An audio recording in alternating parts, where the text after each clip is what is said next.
Last class के अंदर हम लोगों ने बोरेन्स के लिए STY एक्सपोर्ट कैलकुलेट करना सीखा था, जिसकी हेल्प से हम लोग बोरेन्स में टाइप्स ऑफ बॉन्डिंग का पता लगा सकते हैं।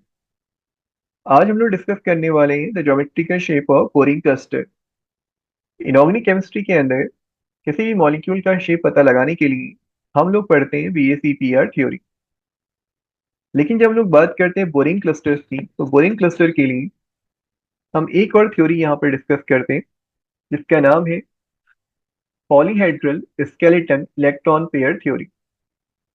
Polyhedral skeleton electron pair theory के लिए सबसे जो इम्पोर्टेंट पॉइंट या सबसे इम्पोर्टेंट फैक्टर जो हमें यहाँ पे कैलकुलेट करना है वो है पॉलीहेड्रल स्केलेटन इलेक्ट्रॉन पेयर।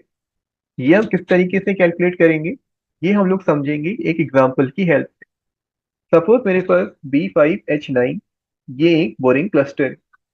मुझे इस क्लस्टर के लिए ये पता लगाना है कि इसका शेप क्या है। सबसे पहले हम यहाँ पे कैलकुलेट करेंगे टोटल वैलेंशियल इलेक्ट्रॉन।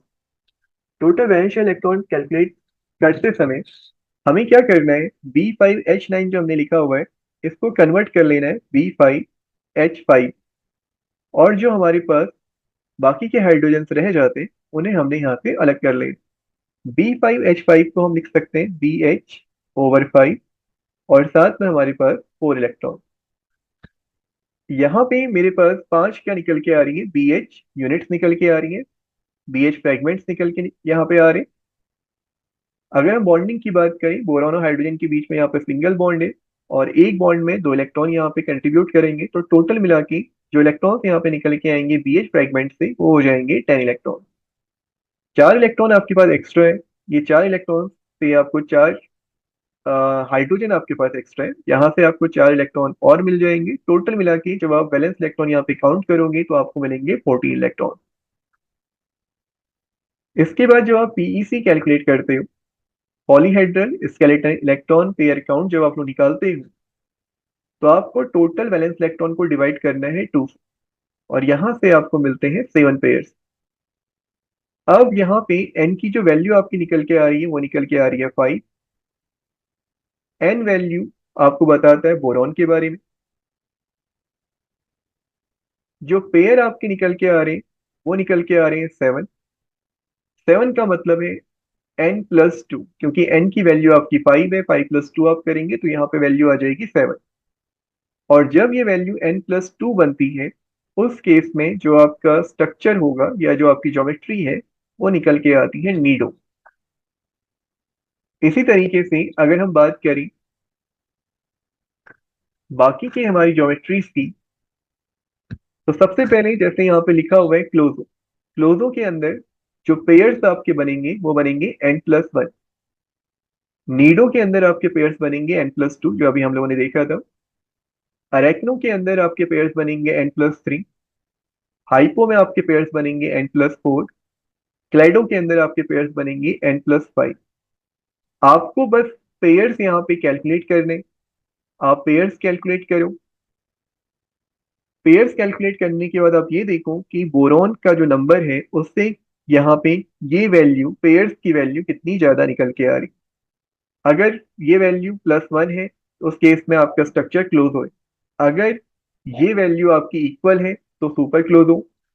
n+2 है तो नीडो, n+3 है तो रेक्नो, n+4 है तो हाइपो, और n+5 है तो क्लेडो। जैसे यहाँ पे एग्जाम्पल लिखा हुआ है B12H12 और साथ में 2 नेगेटिव चार्ज। अब ये 2 नेगेटिव चार्ज अगर आप देखेंगे तो यहाँ क्लोजो में भी आपको देखने को मिल रहा है, नीडो में भी आपको यहाँ पे 4 नेगेटिव चार्ज देखने को मिल रहा है, रेक्नो में भी 6 नेगेटिव चार्ज देखने को मिल रहा है। तो जैसे अभी हमने एग्जाम्पल लिया था B5H9, तो आप इसे इस तरीके से भी लिख सकते हो B5H5, और इसके साथ में जो हाइड्रोजन यहाँ पर रह गए उन हाइड्रोजन को आपने यहाँ पर लिख लेना है 4 नेगेटिव। तो जैसे ही आप B5H5 4 नेगेटिव लिख रहे हो, तो ये केस बन रहा है नीडो का। यहाँ आप देखिए BnHn 4 नेगेटिव, तो B5H5 4 नेगेटिव। तो जब भी आपका 4 नेगेटिव चार्ज आएगा तो ये स्ट्रक्चर आपका नीडो बनेगा। तो आप सिंपल तरीके से भी ज्योमेट्री पता लगा सकते हो, उसके लिए आपको कोई कैलकुलेशन की भी रिक्वायरमेंट नहीं है। जैसे यहाँ पे B12H12 में 2 नेगेटिव आपने देखा, तो 2 नेगेटिव जैसे ही आपको दिखाई देते हैं आपको समझ में आ गया ये स्ट्रक्चर क्या बनेगा, क्लोरो। आप इसे पेयर काउंट करके भी निकाल सकते हो। B12H12 में तो टोटल जो आपके पेयर यहाँ पे निकल के आएंगे वो पेयर होंगे 13 पेयर। किस तरीके से? 12 को हम कैसे लिखेंगे? BH/12, और साथ में टू नेगेटिव चार्ज। तो BH/12 यहाँ से हमें कितने इलेक्ट्रॉन मिल जाएंगे? 24, जो मैंने आपको भी बताया कि BH बॉन्ड जो है सिंगल बॉन्ड है, और सिंगल बॉन्ड में दो इलेक्ट्रॉन है। 12 × 2 आपका कितना हो जाएगा? 24। 24 में टू नेगेटिव यानी 26। 26 अगर आपके टोटल इलेक्ट्रॉन्स आ रहे हैं तो पेयर कितने आ जाएंगे? डिवाइड करेंगे किससे? डिवाइड करेंगे 2 से। 2 से डिवाइड करने पर आपको मिलेंगे 13 पेयर। 13 पेयर्स आपको मिलेंगे। एन की वैल्यू आपकी कितनी है? 12। तो यहाँ पे आपका बन जाएगा N+1, और N+1 पेयर के अकॉर्डिंग भी देखें तो ये आंसर आपका क्या बन रहा है? क्लोजो बन रहा है। तो इस तरीके से आपको बोरेन से रिलेटेड, बोरेन की जो क्लस्टर्स हैं उनसे रिलेटेड स्ट्रक्चर आइडेंटिफाई करने, इस तरीके के क्वेश्चन जो है आपके एग्जाम में आपसे पूछे जाते हैं। तो दोनों तरीकों से आप क्या कर सकते हो? इजीली फाइंड आउट कर सकते हो कि किस टाइप का क्लस्टर आपको दिया हुआ है। और अगर हम यहाँ पे स्ट्रक्चर्स की बात करें, क्लस्टर्स की बात करें, तो क्लोजो के अंदर आप देख रहे हो सारी की सारी जो वर्टिसेस हैं वो यहाँ पे आपको दिखाई दे रही है। सेकंड, नीडो के अंदर यहाँ पे एक जो यहाँ पे वर्टिक्स है ये मिसिंग है। अरेक्नो में दो वर्टिसेस आपकी क्या हो गई हैं? यहाँ पे ये रिमूव कर दी गई हैं।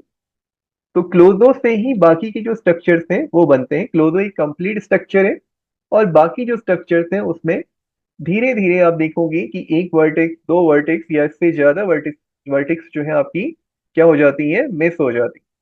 तो ये था आज का सिंपल सा टॉपिक, एग्जाम के लिए इंपॉर्टेंट है। आई होप आप लोगों को ये टॉपिक समझ में आया होगा।